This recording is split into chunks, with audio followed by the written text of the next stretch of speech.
to have someone die in his office. At home, that's a different story. In the privacy of their own homes, in the middle of the night, in their own beds.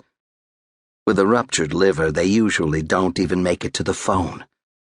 The ambulance would get there too late anyway.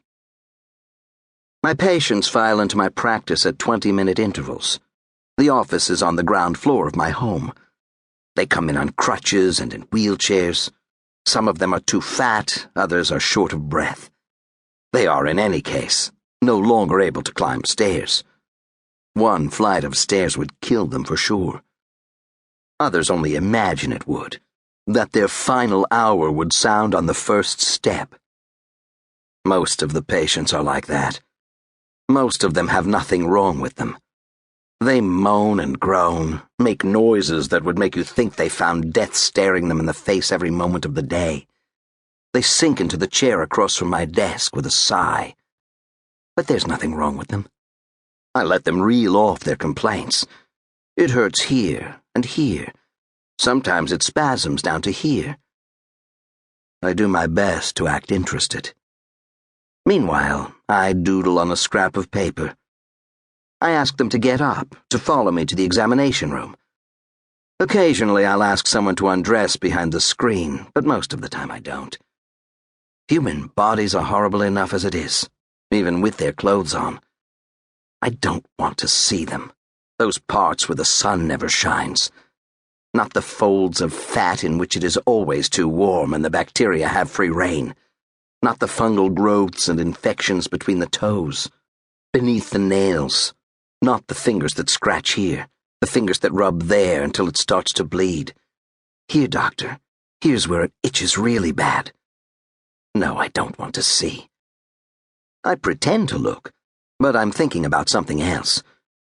About a roller coaster in an amusement park. The car at the front has a green dragon's head mounted on it.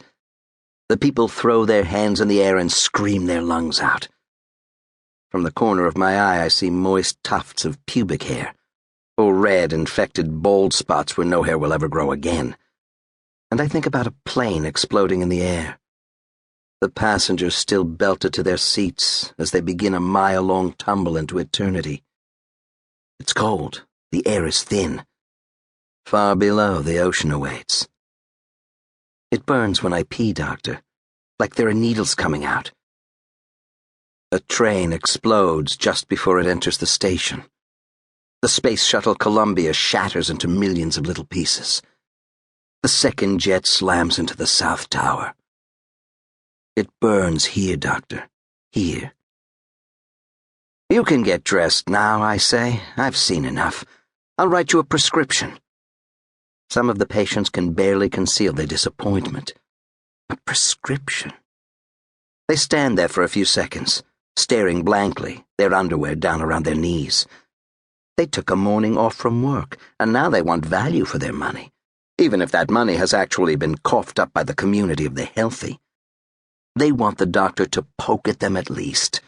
They want him to pull on his rubber gloves and take something, some body part, between his knowing fingers, for him to stick at least one finger into something. They want to be examined. They aren't content only with his years of experience, his clinical gaze that registers at a single glance what's wrong with a person, because he's seen it all 100,000 times before, because experience tells him that there's no need on occasion 100,001 to suddenly pull the rubber gloves on. Sometimes, though, there's no getting around it. Sometimes you have to get in there, usually with one or two fingers, sometimes with your whole hand. I pull on my rubber gloves. If you would just roll onto your side. For the patient, this is the point of no return. Finally, he is being taken seriously. He is about to receive an internal examination. But his gaze is no longer fixed on my face. All he can look at now are my hands. My hands as they pull on the rubber gloves. He wonders why he ever let things get this far. Whether this is really what he wants. Before putting on the gloves, I wash my hands.